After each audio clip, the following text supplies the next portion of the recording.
Hi, I'm Millie Murillo. I'm Ashley Torrent. And I'm Patsy Kenny.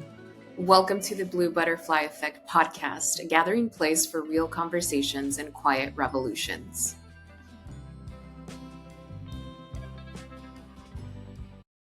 Hey everyone, welcome back to the Blue Butterfly Effect podcast. I'm Patsy Kenny. I'm here with my co-hosts, Millie Murillo and Ashley Torrent. We're so delighted to be with y'all again. And today, it's actually the day before Thanksgiving here in the States. And we're excited to explore a topic that is familiar to all of us. And it's going to be family and chosen family.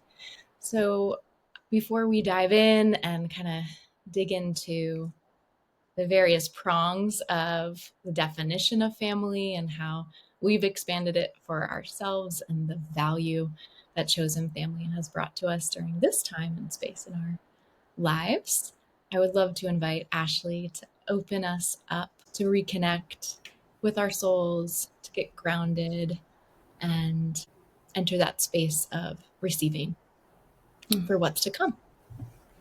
Thank you. Okay. So let's get started. So just getting settled wherever you are. Just taking a moment to become mindful of your breath. Just noticing your inhale and your exhale. Just gently noticing. You don't have to change the way you breathe. It's just noticing how your body wants to breathe. It's shifting your focus away from your thoughts and just into the space of your body, into your heart. I always find that this moment is so beautiful for slowing down, for becoming more aware of everything else that exists within us other than the mind and the ego. We have bodies, we have hearts, we have feet that walk this beautiful planet, we have hands, we have eyes to see. Just awakening the senses as we breathe, becoming aware that we are so much more than our thoughts. So as we breathe, we shift away from the busyness of the world, from the mind, and into the softening of the space of soul, of heart, of love, of divine, of that beautiful relationship between our humanity and our divinity. And that's what this podcast is all about, is how do we support that relationship? So as you breathe, invite the light of your soul into your heart space. Invite that light to wrap your heart in its love.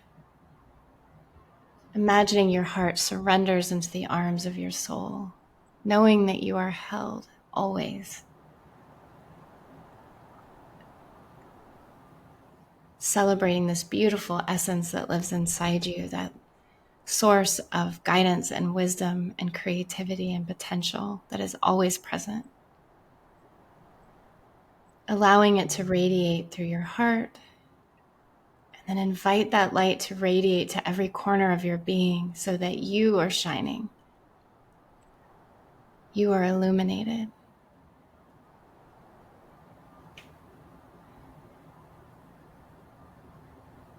And just continuing to breathe in your bigness and your brightness.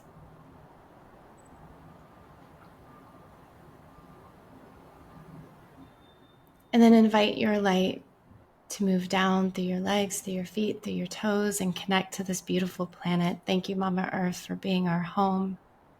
We offer you our love and our gratitude. Thank you for your medicine and your beauty and your reminder of seasons, how you move through those seasons with such grace. This reminder that we move through seasons and that change is always happening. And we offer our love to the collective body, this reminder that we are one, offering a prayer of peace and liberation and harmony in that collective body. remembering that no act of love or compassion or kindness, generosity or empathy is missed, that it all matters.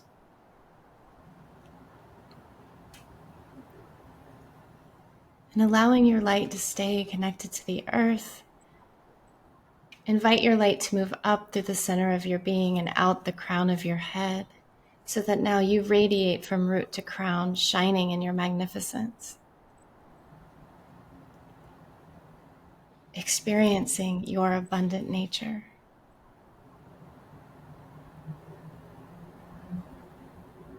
And we offer our love and gratitude to the sun, the moon, the stars, the planets, the magical forces that support our life here. Thank you, thank you.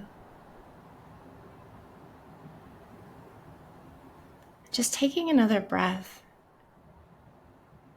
in this moment, in this intentional connection between your heart and soul, inviting the topic of chosen family, of family, into your space intentionally. Just being mindful of all parts of you that might be curious or have questions as you listen to this topic, being mindful of the younger parts of you who might have feelings about family or history around family. Just holding it all with curiosity and compassion, and remembering that you can always take what serves you and leave what doesn't. And in our next breath, we come back to presence with the space you're in. We come back to this conversation. Thank you for being with us. Thank you, Ash. That was so beautiful.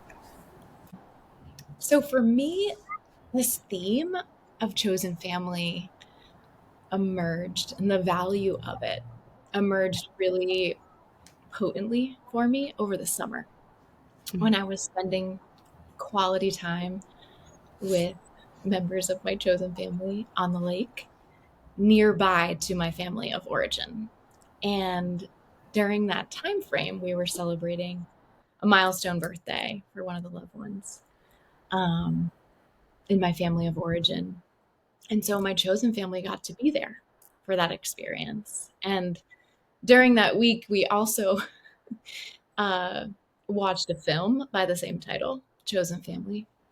If anybody wants to take a look at that, it is so hilarious, and not in a way because it's designed to be a comedy. It's actually quite like for the topic, I was expecting depth, and it wasn't quite there. But it had us talking about the value of chosen family, and it had me on a path of self-inquiry around how important that has been for me in my growth, and how supportive having extended family who feel like soul friends, who feel like home to me, present in my life, have actually supported the relationships that I have in my family of origin, because those relationships have been able to validate, understand, provide loving, unconditional space for me to be fully me and to grow with me as I grow, when that hasn't always been harmonious with all the members of my family of origin. And so when that came up, we actually kind of noted it then, like, oh, that would be a great topic to chat about on the podcast. So I wanted to open with that and then extend to both of you the question of what has the value of chosen family meant to each of you. I think it's incredibly healing, and it's also a process, at least for me, it's been a process of vulnerability. It's very vulnerable, incredibly vulnerable to, in a way that I've never experienced, to work through so much family stuff and choose to have a certain type of relationship with them that is much more honest to me and based on what I've learned, based on what has healed, based on what I can see, based on what I'm no longer willing to continue perpetuating in that in those dynamics. And so what you're left with is what I've felt several times is I feel like I'm all alone. Know that that's not true. I know that there's a part of me that knows that. I have a, a loving man by my side. I have my dog. We have a home. And I know that I'm not alone. But when it comes to that part, like family, right? There's like, I have felt like I feel like I have no one. It's making me emotional. But so then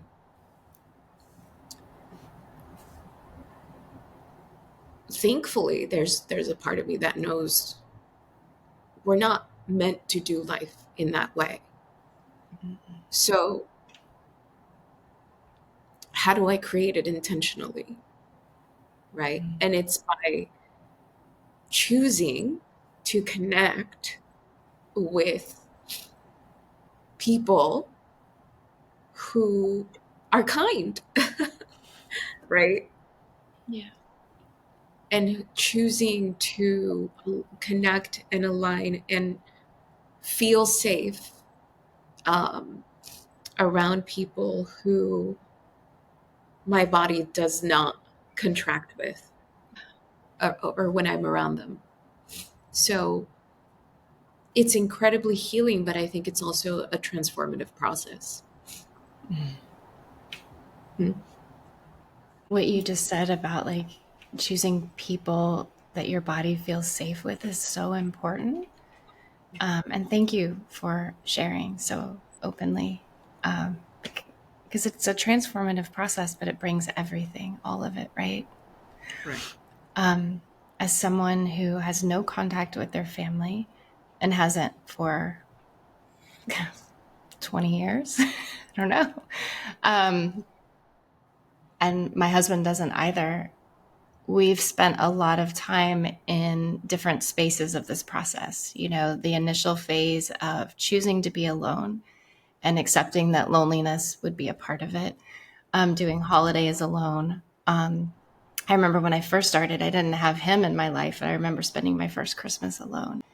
But I have to say, like, for me, it was so much better than the fighting and the volatility and the chaos, like that safety that you're talking about.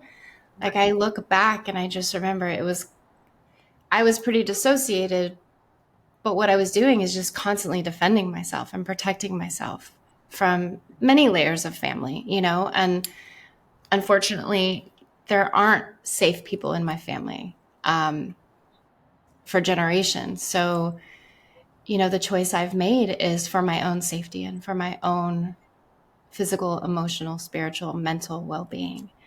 And in making those choices, I'm healthier. And so there is that space of what is, I spent a lot of time of like kind of accepting like there may be no other family.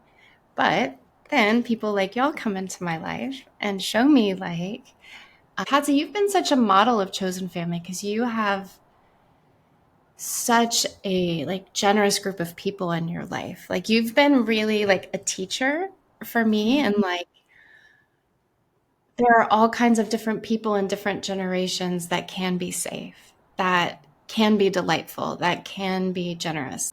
You've opened my eyes to like being willing to explore and open my heart. And then my relationship with both of you and Millie, you know, coming into my life and doing this with me, it was like the first time I was started trusting women really again.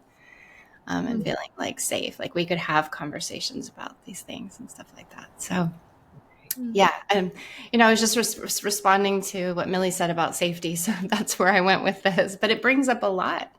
There's so many layers here. Absolutely. And I feel so blessed to be part of each of your chosen family and you of mine. That safety piece is, I think, the foundational component to what, in my definition, is included in chosen family. So, safety, trust, vulnerability, that unconditional love that is present. And I think many of us can relate to feeling or really understanding what conditional love feels like in our family of origin, like generally in our families of origin, varying degrees, of course, and all of this is very nuanced and, like you said, can bring up so much. It's multi-layered. And I feel, in my personal reflections around family, especially the folks that fall into the category of relationships that feel the most challenged, I also can see the beauty that they brought into my life that helped shape who I am. Mm-hmm. And to be able to hold both like the painful aspects and the beautiful aspects that came through those relationships, I think is a dance, but it is something that I think when we look at it holistically, we can find our way to compassion a little bit. Again, depending on what that environment was like and the severity of it. Right. That's the beauty of where I am now, is I went through the process so that I could find compassion, and I feel like when you have compassion for yourself and you really validate your own experience and you find love for self for what you've been through, that's like a first step. I think there's this belief that like we should have compassion for others before ourselves. And it always starts with us. Whenever we start with self-love and self-compassion, we're always leading in the most harmonious way for everyone. And so walking through this process of validating myself and understanding and finding love for myself and healing in that way has allowed me to have compassion for the people that I was born into. And my spiritual relationship has helped me understand I believe I chose these people, and they are incredible teachers. I thank them inside myself all the time and wish them love. Just like, thank you. I feel no like ickiness. I just feel like, let's just stay separate, but thank you, because they brought me in and then they were teachers. And one of the most important lessons I think came here to learn is when it's time to leave. And me leaving has been one of the most life affirming decisions I've ever made. And I couldn't have done it without them. I could make a really terrible joke right now, but I won't. If you hadn't been so shitty. No, I'm just kidding. No, but honestly, yeah. Yeah. So I agree with you. Yeah. We can get to that place of compassion. And I think for me, the finding that self-compassion, actually the bridge towards self-compassion was through beautiful people in my life, like the two of you, who have helped me see that, who have given me language for my lived experience, who have been able to reflect back and validate what I went through. Like, I couldn't really see that for myself. And that's where I think the loneliness piece I was sitting in was that I didn't have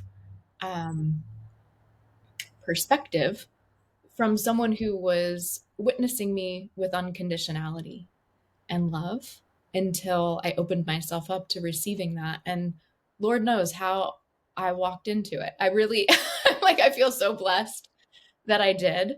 That there's little whispers on my heart to lean more towards or to find my way in a, space of like curiosity to nurture a particular relationship that was finding its way into my life. But I'm so grateful for that, because I don't think I could have found self-validation and self-love without those reflections that weren't mirrored like you see in a crazy fun house, that were mirrored in purity.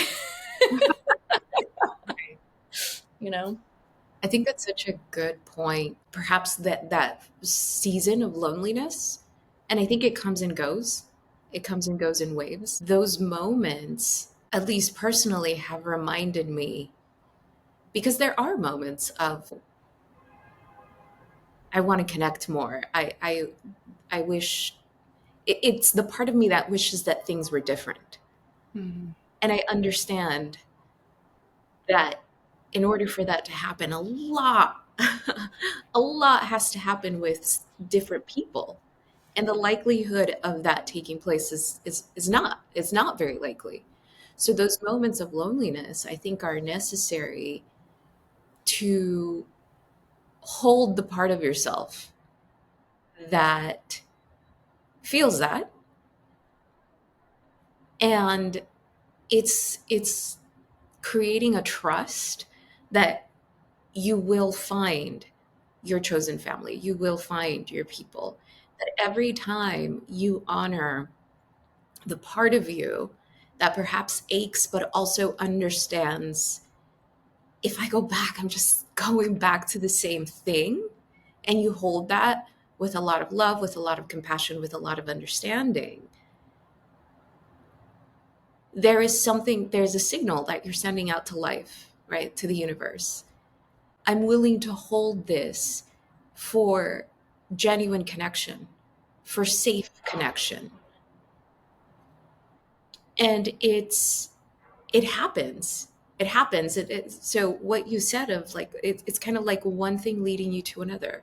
This intuition, your intuition taking you to, let me, for some reason, speak to this person more, connect with this person more, right? And that's how it happens. Whether it's like, distancing and placing certain boundaries with family or friends, or, in certain relationships, you have to trust that space. You have to trust that your higher self, that your soul is tired of not being fully appreciated, right? Our soul knows its worth in love. Our soul knows that it is love. And if you're doing this type of work, the point of this work is to peel off the layers that keep you from recognizing that love that exists. So once the layers are peeled, the resonance that you have with others becomes, I think, a lot clearer. And you know where to be and where not to be. And then a lot of things, and it's kind of like holding a lot of truths at once. And I feel like, yeah, holding a lot of truths at once. You just nailed it. You just nailed it. And it's going to be varying degrees for each individual, right? I Mhm. know people who have the most harmonious relationships with their families of origin. Mm-hmm. And I marvel at it. And it's not, but they would also likely say that it wasn't always that way. So Mm-hmm. there were ebbs and flows within the growth of the family unit, of the structure, the spaciousness between individuals and that. And then there's this other added layer, I think, in the time in which we're living, where, you know, many years ago we're born into a tribe. We traveled together. We relied on one another. There wasn't so much opportunity that took us outside of our family of origin. Now people are across the globe from where they grew up. They have job opportunities that have taken them elsewhere. They've married into families that have taken them elsewhere. They've had children they, haven't. There's like all of these various components to how we live, and it's much more connected from this kind of perspective in a global digital way. But those like communities that helped raise children aren't always present in today's modern era. Mm-hmm. And so I also feel really blessed in my life to be member of others chosen family, who it's like I get to be the bonus auntie in a lot of the people around me's lives, and to have those such rich relationships, not only with the adults in that family unit, but with the children in that unit, Mm-hmm. and to be called upon as the backup shuttler. Like, it is the greatest honor, to be able to support those families that don't always have immediate family around them to, move through life, like it becomes isolating, I think, too, when today's like nuclear kind of model of family. I'm sure you can speak to that, Ash.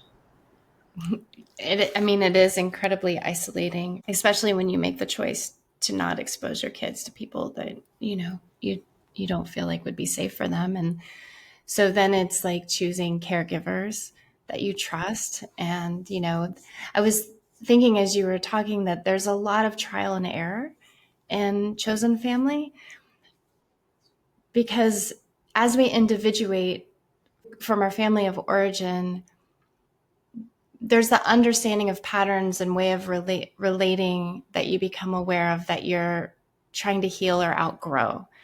And what you can find is you start choosing caregivers. At first, you might choose some caregivers or chosen family friends that are replicating those relationships, that you're entering them as the same version of you before because you haven't quite seen another version of you. So I think it's important to give yourself permission in chosen family to there might be seasons of chosen family. Like they might be your teachers too, because, everyone in our life is such a beautiful teacher. So just speaking to this trial and error phase of finding what outside your family of origin feels good for you. Like, how do you relate to people when it's a different way of relating? What does your version of love look like? How do you like to receive love? What does safety feel like? What feels okay enough and what does not feel okay? Like, what are your new boundaries? And I feel like, if it's just you and, you have a partner that's an adult, it can be a little different. But when you invite children in and these people are around your children, like being really discerning is important. I mean, obviously discerning for ourselves, but so it's lots of trial and error. And I feel like the more I've come to love and respect myself, and the more safety I have in my own body, my tolerance for all different types of people has grown. Like like safe enough, okay enough. There is no perfection, and some people you're closer to, and some people your relationship may be gathering around holidays or special get-togethers. You have your soul friends, and then you have maybe like a different version of friends. But like the window of tolerance for different types of people grow as you heal, and you have that love and safety within yourself. And then there's very clear boundaries of what's okay and what's not okay. So I kind of went a lot of different places there. There's so much to explore.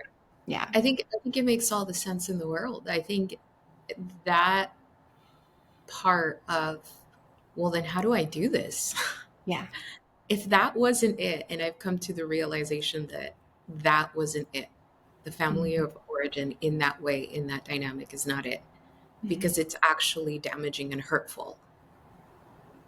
You do get to a point where you're like, well, then how do I do this? What does it look like? And that right there can feel a little disorienting. And it's about coming back to, well, what feels peaceful? Yes. I think, in one of our previous episodes, we talked about the normalization of misery. And I am just at a point in my life where I'm like, yes, I totally understand. People are whole, and so there are different expressions of us as whole people. Sometimes we have good days, sometimes we have bad days, sometimes we don't want to see someone's right. But that, like, for me, that component of misery, or chaos, yeah, that's like a deal breaker. And so I think it's important. The reason I'm sharing that is because I think it's important to just understand and to remember, well, how do I want to experience my life? And this is true with anything, but how do I want to experience my life? And the decisions that I make around who is in my life, like a chosen family, do they support that or not? Not because I am expecting perfection, but because you can feel when someone has themselves. You can feel when someone has themselves, and they have self-respect and are emotionally mature and are able in it. If the situation presented itself where a certain conversation needed to be had, then that's okay too. Like, these are very real things to move through. So the trial and error, I think, is important to name, because a lot of times we are teaching ourselves how to do this. Mhm. And you saying if a conversation needs to be had, for me, that is one of the most important things. If I'm going to be in relationship to someone, is Right. if we can have a conversation. If there is no perfection, but if I feel like, oh, we can talk about this, Hmm. and there's like, we can hear each other, we can exchange like experiences, then like I can welcome you into my space. But for me, those, when there's no conversation, that's like almost a deal breaker for me. Right. That's like, that provides a level of safety that I need to be in relationship to someone. Like Patsy's coming to visit, and like one of my childs is going through some growing pains, and there's this understanding that if he's going through something, I can say to Pat, hey, he's going through something, or we can have that conversation, and that feels so safe to me. So I just, when you said that, I was like, ding, ding, ding. That's like one of the top things for chosen family for me. Yeah. Yeah, Yeah.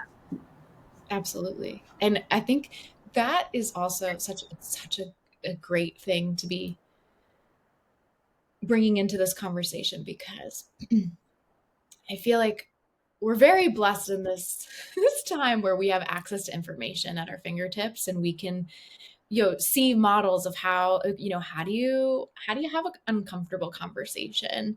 And I feel like we're shown even through film or movies, or like I've always marveled at the script of This Is Us and how like mature, emotionally mature everyone is in that show, and how like somebody says something vulnerable or like they're scared to say, and then the other person meets them there, and it's like, oh, repair happens. I'm like, wait a minute, what happens when you're like standing there in that like discomfort of naming the truth or approaching this like uncomfortable conversation, and the you're met with like an intense reaction, when there isn't like the softening, when there isn't a mutual understanding of like, there's shared love here, we're looking for repair. Each party is like, like at a certain like level of neutrality to be able to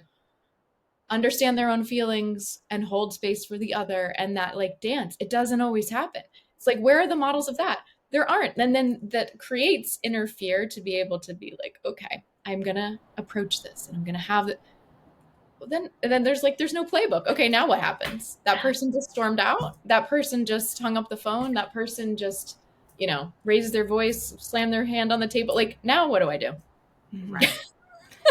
No, and That's honestly, information for sure, but it's like, where's the guidebook? well, Right. if there's no repair or moving towards, even when it's clumsy, I mean, honestly, in my familial relationships, that's why they all ended, because there was attempt at having, and then it was met with nothing. I'm too old to change. I'm too this, I'm too that, bling. And so there's no energy moving in your direction. Like, even if someone's clumsy and storms out, but hopefully they'll have enough awareness to go, wow, I handled that terribly. I'm so sorry. Let's try again. I mean, like, again, like there's so many opportunities to like reach for people. But when you're the only one holding that desire to reach, then there's nothing there. Yeah. I think in my experience, that has been one of the most hurtful things that I've been met with. And interestingly enough, it has been in my family, right? Um, where there is an attempt to repair, to have conversations. Can we remember each other's hearts, right? Can we just remember each other's hearts? Um, And when that's not there, and here's the thing, it doesn't make anyone a villain. And I think that's important to name too. Mhm. It's just For sure. everyone has different capacities, Right. right? Right. Everyone has different capacities. Mm-hmm. And when you live your life a certain way and you've decided this is how I want to experience my life, your body will let you know what you have the capacity for and not. Yeah. And it'll hold it much more differently. I think it is underestimated how important it is to honor the truth of what you know versus being the one who tries to fix it and save it all. Yes. Oh gosh. Yeah. It's actually it's actually more healing for everyone involved, even if everyone involved doesn't see it, Yeah. Oh. right? Yeah. Mm-hmm. Mm-hmm. You were saying something before we started talking pets, that I think is such a great point, where you said, having like a chosen family that feels aligned actually makes it easier to stay in touch with the family of origin if that has been a difficult, you know, part of your life. Yeah. It's been so healing for me because I'm very blessed that I have a handful of people around me who've known me since childhood too, and they know all the players in my family of origin. And they can look at that with objectivity and love and appreciation for, the parts that are her, are easy enough to get along with, you know what I mean? To see each one of my family members and their wholeness, and then to be able to hold space for me and show up for me alongside me and like as an advocate of my soul, of like to be that reminder to be like, okay, I feel so blessed with that. Like it makes me tearful, that I think I've been able to show up in a way that feels more true for me with my family of origin because I have that kind of support over here in the wings. Like that I can call upon. I can go take a breath, take a lap, give somebody a call, or who's actually able to physically be there in some instances that can kind of give the wink. There it goes. Oh, well, of course, we would have expected that to come out of that person's mouth, or like have a little laugh or whatever. And it just like, it softens the intensity of any resistance I may be feeling in each of those individual relationships. And it is such a gift, such a gift. Yeah, absolutely.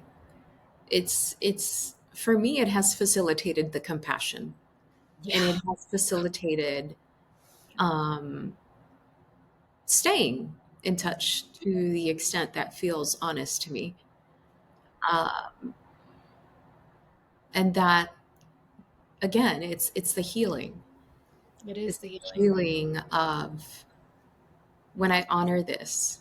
Oh, I'm actually able to hold a little bit more, and Yeah. not in a way that feels like a burden or an obligation, but in Mhm. a way that actually feels loving. Mhm. Mhm. I was just thinking it's so interesting for anyone who might be walking through deciding how they want to be in relationship to their family. We have three versions of it that we're offering. Like one is like complete separation. Um, that feels wonderful to me.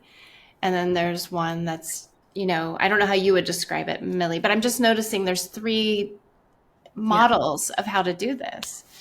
right. I think I'm still trying to figure it out. This year has been so pivotal, Mm, and I think that I'm not just in family, but in a really close friendship. And I think I'm still in the process of grieving mm, the acceptance of a lot of difficult truths and letting go of that friendship. And with family, I get it. Like, I get it. I get why, as a family, we are the way we are. Like, based on everything that happened, no way anything else could have unfolded. I get that. And unless if we want it to look different, to feel different, a lot of things need to happen. Because at least in my part, I'm not willing to pretend that I'm okay being in situations around certain people that I used to be pretend to be okay with. And I used to tell myself, "Oh, it's just a day. It's just a couple of hours." It's like, "No, why? No. My body is repulsed and I'm not willing to I'm not willing to ignore that. I'm not willing to betray myself because then that brews resentment. Yeah. Yeah. So contact communication is still there. I'm grieving and there's compassion. So there's a lot of things that are there. Yeah. I'm so glad you brought up the grief because we didn't really dive into that, but it is absolutely part of the deal. Mm-hmm. You know, Mm-hmm. I think that's certainly not something in my family of origin that was ever addressed or talked about or normalized. Mm-hmm. That, like, there was always overridden. You just button up and you move on and you put on the happy face. And there's, of course, I lean towards finding joy. I lean towards like seeing the silver lining, finding the moment to celebrate even in the midst of chaos. But there's also a real harm that can be done when you're completely overriding that, when you're bypassing Mm-hmm. the depth of the grief, the multi-layered, you know, multi-truthed experience of it all. There's also this other layer of like culturally in the US. Think about all the upcoming ads. It's holiday season. Every family is around some table. It's like oriented of like that point of your body is no longer willing to endure. I also think there's like generationally patterns where, you know, the generation before us was designed or their coping was endurance. It was just like, and this is what it is because this is what family means.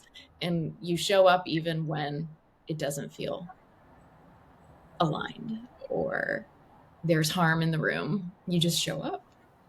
It's so entrenched. And I feel like more than grieving the people, like I've grieved the loss of like mother, father, but I didn't grieve those people as much as I grieved being misunderstood and being judged and being encouraged to make choices that went against my own safety. Like people have a lot of opinions when you make the decisions that I've made. It makes people very uncomfortable. Like they just want to make it all better so they don't have to sit with whatever it brings up for them. And it's nobody's business.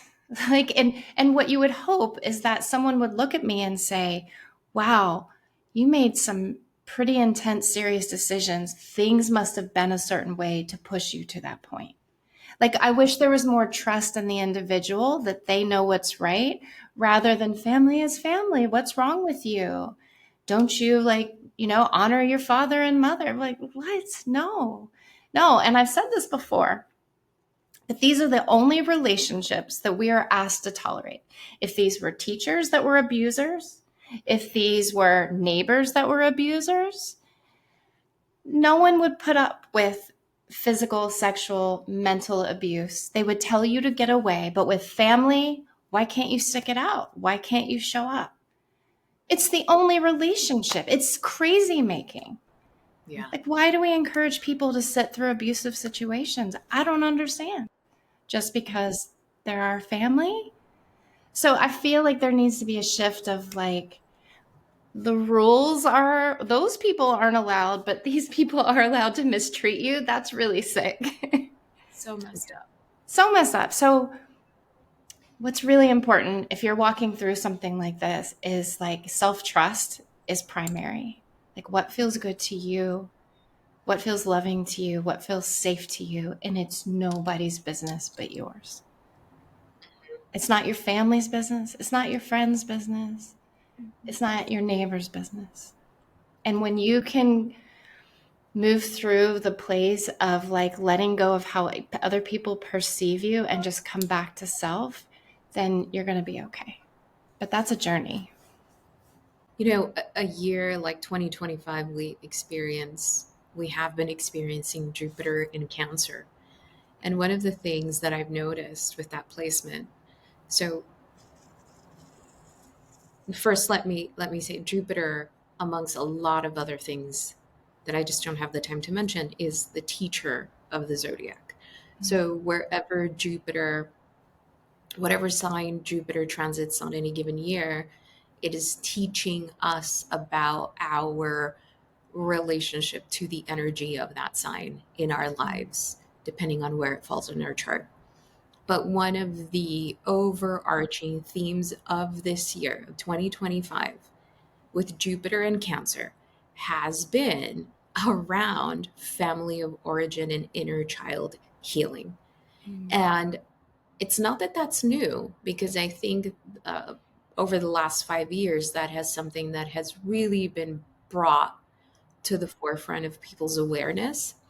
The difference with 2025 is that, as I've mentioned before, as we've talked about before, 2025 has been a year of endings, and 2026 is a year of truly marks a new chapter. And you can see it astrologically, you can see it in different modalities where, the message and the theme is the same. But I did find it really interesting that in a year like 2025, that was such a year of endings and shedding, that the theme of family was such a big component of that. Because I think that there is something about our relationship to family, our family of origin, what we learned, that needs to be fundamentally transformed as we move into, this new era that begins with 2026, right?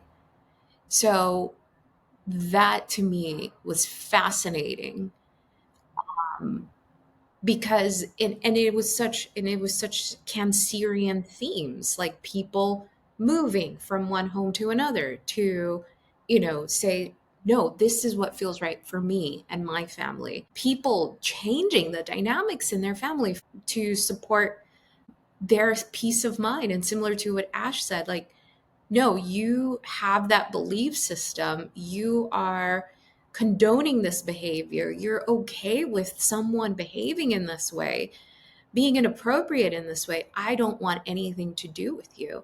So, very at a root level, this year, seeing clients just make such pretty drastic decisions around that they had been either hesitating or trying to figure out how to still be right okay with this, and us being in a time where that's not it. That's like, these dynamics cannot continue in that way. And so, yeah, that the family of origin and chosen family is such a big part of the time that we're moving into, of the era that we're moving into. And it asks for deliberateness, it asks for conscientious, intentional decision making around that. And to remember, if you're there and if you have the capacity to hold it, it all happened exactly as it was meant to. As we've been saying, these were our greatest teachers, and sometimes contracts with certain souls end, they're meant to end. Mm-hmm. And that's it. Like, I send you off with love, or we relate differently with love, and that's okay. Mm-hmm. There is a little bit of like a permanence of never going back to the way things used to be, and I think that that's important to name, because that can feel difficult to navigate. I'd be curious to know either of your perspectives. It's like I think about the older generation within my family that's really struggling with navigating. younger generations' decisions to maintain their peace, and what that must be like having fewer tools, having fewer examples of what's possible, to have grown up in a way where there was not even a consciousness likely of um, showing up in duty to others, showing up from a place of obligation because this is the way it is, versus like that relationship with self, and it being so foreign to witness a younger generation making a different choice for themselves. I'm in observation of that. I haven't been able to find words or counsel necessarily, but I think it's really interesting that there is like a way showing that's happening almost in reverse of what you'd expect from like family of origin teaching or whatever. You know, you like you named honor your parents. That was a phrase that came through. It's like, you know, you're often taught to look up to and learn from the generation before you, but what if this time is really almost like, how can you learn from the generation that came after you? Mm-hmm. It's interesting. This is such an important, juicy part of this conversation, because again, it's one of the things that I've noticed the most this year. I think that if anyone finds themselves in that situation, where I've noticed it the most is with new moms and how they are naming certain things that perhaps our mother's generation, grandmother's generation did not name. The difficulty, the feeling of isolation, the loneliness, a lot of things that come up with that, I think. And the naming of that and how important it is and how supportive it is in the long run to name those things as part of, for instance, becoming a parent. At least that's what I've gathered from them, right? And if this has nothing to do with parenting for you, understanding that it is a gift to have this knowledge, this self-awareness, not to condemn, not to judge, but to bring things to light that again are actually healing for everyone involved, and to really hold that with reverence, to really hold that with, I think, a lot of love, right? Because I feel for the older generations. I can't imagine what that must feel like. And them, I think the older generations by design have a very linear way of looking at life. And so to think, what do you mean at this age, at this point in my life, you're going to teach me something? And of course, that is an armor of a lot of things happening underneath. And having the ability to understand that is important as well. But if you are of this generation that has a different awareness and you understand and you see things through a different lens, that it's much more vast, right? And I think the older generation might say like, oh, it's so easy for you, or it must be nice, or you're so, I don't know, judgmental. It's like, you think I want to have this much awareness? You think I want to understand all the things? I don't. I really sometimes don't, right? Yeah. But it is a gift and it is important. And again, holding multiple truths at once. Yeah. That right there is, there's something happening here that, at least from an astrological perspective, I think particularly the Pluto in Libra, some of the Pluto in Libra and the Pluto in Scorpio generation in particular are here to transform. I think especially the Pluto and Scorpio generation. Um, because that is what we signed up for. This part of the conversation has made me think back about, like, there have been seekers since humans have been alive, right? And there have been cycles. And like Lair's reading Thoreau's book, I think it's called Walden. And he's talking about, I think it's like the year in the 1800s. I think it's pre or post Civil War, but he's talking about generations of people that had inherited land and the way they're living, and this idea that because they've inherited land, that's the way they should live their lives. And but here Thoreau is sitting there and he's like thinking and asking bigger questions, and it's made me really wonder. And maybe in astrology you've seen this. I'm curious about where this wave of like enlightenment, I don't mean like enlightenment, I mean of the cycles of people that ask questions. Like I kind of imagine it like a light wave that crests. I'm Mhm. wondering what happens as that wave begins to crest. Where has it gone back into shadow? Because it feels now there's a bigger wave of people.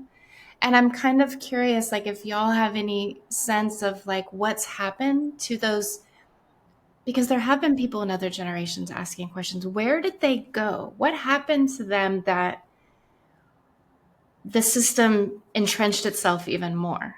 Right? That women suppressed themselves even more and were repressed, that racism and all of this stuff, like, I keep wondering because there have been people awake. So how do we not have that happen now as we like rise in this time of questioning and creating our own way of being and trying to change generational patterns?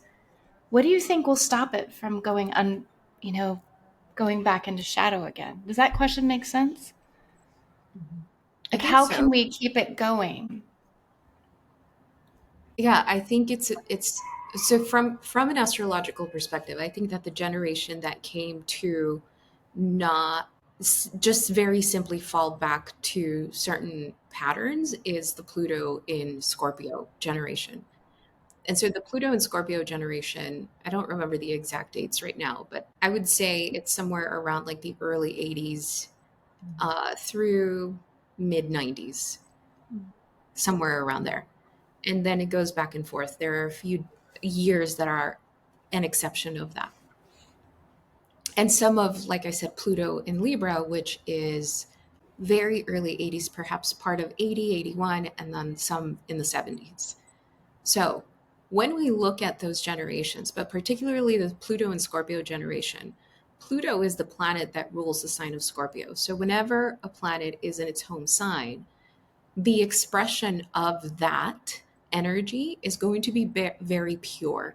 And Pluto in Scorpio is at its core, at its essence, uh, Transformation. transformation, transformation, diving deep into the psyche of the shadow, and not and doing it so incessantly that it's not going to stop until it gets to the bottom of why and to that why being transformed into something else. That is the nature of Scorpio energy.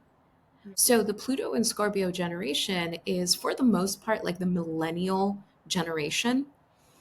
And from an astrological perspective, what happened to those? Yeah, in every generation, there are seekers. I think they were just born in a different generation where the majority didn't have that, didn't have that, like almost very stubborn, like I said, incessant need to say, no, not this way. And so that's why I said a few moments ago, it's important that you understand your, or that you recognize your understanding and awareness with reverence, because the Pluto and Scorpio generation came here to do that. So when we look at it outside of like the family, you know, outside of the conversation of family or chosen family, we're talking about the millennial generation that was told if you do XYZ, if you follow a linear path, if you go to school and you do these things, you're going to, you know, find a better job and have a career and you're going to be there for the rest of your life. And we did that and we were met with the 2008 crash, right? That completely destabilized the market, Higher the job market, right? Which completely changed the trajectory of what we were told. I don't want to digress. All I'm saying is that it's a really big picture of that generation and what we came to highlight for everyone else. And it does tend to fall with that millennial generation. And I read recently that there is like, I wish I could remember the stat. I didn't retain it, but that there was like an exponential amount of people born into that generation as well. So I think that's really fascinating. It really Having tracks neighbors, interestingly, numbers, right? you know? And that back to that question, Ash, of like, there's always been there's always been thinkers, there's always been outliers, but Yeah. then it's like the one or two that emerge through our, archives saying these same things, but they're almost like seed planting, showing a way, but that it wasn't time to fully transform until now. Well, I think about the women's liberation movement. I think about all the times there were these movements where we made, and again, I don't mean to digress. And I'm really like, feel like this conversation is begging, like, how do we give ourselves permission to change these dynamics, which are bigger than they start with family, but you can talk about the family system of our democracy, like how do we make sure that they don't go into shadow again, that we don't give up, Right. you know? And I mean, and currently, as we experience Pluto in Aquarius, the dynamic and the relationship between Aquarius and Scorpio in the zodiac is one of tension, one of great tension. It's known as a square, is a 90-degree angle in the zodiac. And so every one of the millennial generation is currently experiencing or will over the next 20 years experience their Pluto square. Pluto in Aquarius, creating a 90-degree angle to Pluto and Scorpio. When we look at this collectively, this is about Pluto in Scorpio. What is the shadow of an entire generation? And Pluto in Aquarius, creating enough tension to completely change it and transform it, Wow. right? So, have we experienced, of course, Pluto squares in different generations? Of course we do. But this one in particular is interesting because Pluto is in it's in his home sign of Scorpio. So Wow. that's different. So when we look at that through the transit of Pluto in Aquarius, it's over the next 20 years. So much of this conversation that we're having right now, this is what will be implemented more and more and more. So, what Mm. does that look like? Like the family unit looking very different, family being defined very differently, new traditions being created, and traditions being defined very differently, right? Mm. Um, so, squares in the zodiac are catalysts for change. Pluto squares are catalysts for transformations. Mm. Mhm. It just As in feels permanent change. permanent Sorry. change. Well, no, I was saying as we give ourselves permission to explore the idea of family dynamics and chosen family, we're also giving ourselves permission. It naturally leads to asking bigger questions in other areas of our life. Like if we can be really intentional and loving about the way we handle the system that we're brought up in, then it radiates out into other systems. So that's why I feel like how do we keep this going? How do we give people permission to keep going? I think they just will. Good. Cool. I think they just will. Or at the very least, they will be invited to, as we Mm. always are. We are always invited. Um, and individuals will make decisions according to their level of consciousness and what they're ready to move through and not, right? Yeah. As is always the case. In this case, I think it will happen more often than not. Mm. Fascinating. Yes. Thank What you for indulging that curiosity. Yeah. That's really, really interesting. Thank you for bringing it forward. So, I mean, I think as we move through the holiday season, right, as we move through this time that can bring up a lot of things for people, hopefully this conversation has put words to certain experiences, right? Made it okay to be where we are, or wherever you may be. And understanding that if you sense in your body, in your soul, that something needs to change and you're not sure how, to continue following that curiosity, the breadcrumbs of that intuitive calling, and allow it to guide you. And remembering that from a very human logical perspective, you only know what you know. So if you're trying to figure it out, you're only trying to figure it out from the framework of past experiences. Mm. Such a good And yeah, and I think that remembering that is so important.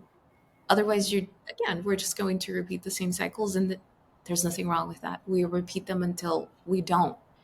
Um, Mm.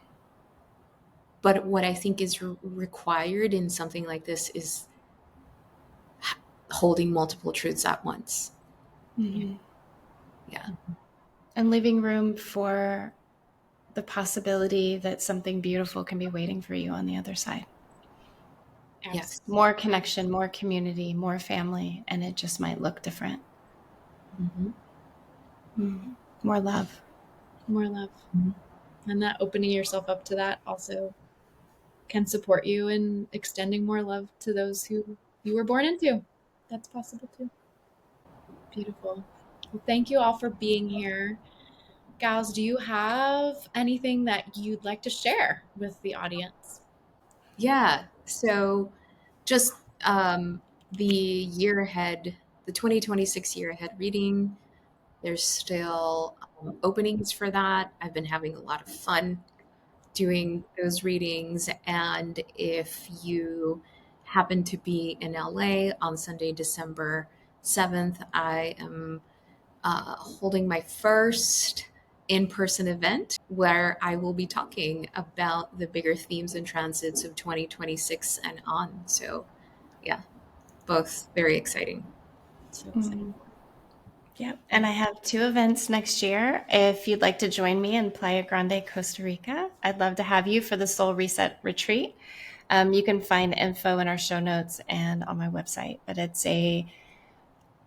our intention is for it to be a very playful, joyful, healing experience. We're going to be surfing. We have food that's going to be cooked for us by a local woman that I know is a friend, cacao ceremony, yoga. I'm really excited about this week. So you can find more details on my website or in the show notes. And then I'll also be at the In Bloom Summit, 11 Relationship Summit in Vancouver in April. And you can find info on my website as well and in the show notes. So, and the ladies will be meeting me there.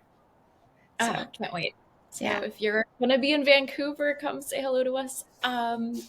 For those of you who may be operating a business and thinking about hosting a live event in 2026, I am currently putting together a digital course to support everything you need to know, from conception to naming to experiences within the experience that leave your audience feeling more connected to you and to each other and the greater community. And if you're interested in that, if that's been on your heart and you'd like to walk through the experience as I shape this course, I would be so honored to have you in my pilot program. So details about that are in the show notes as well.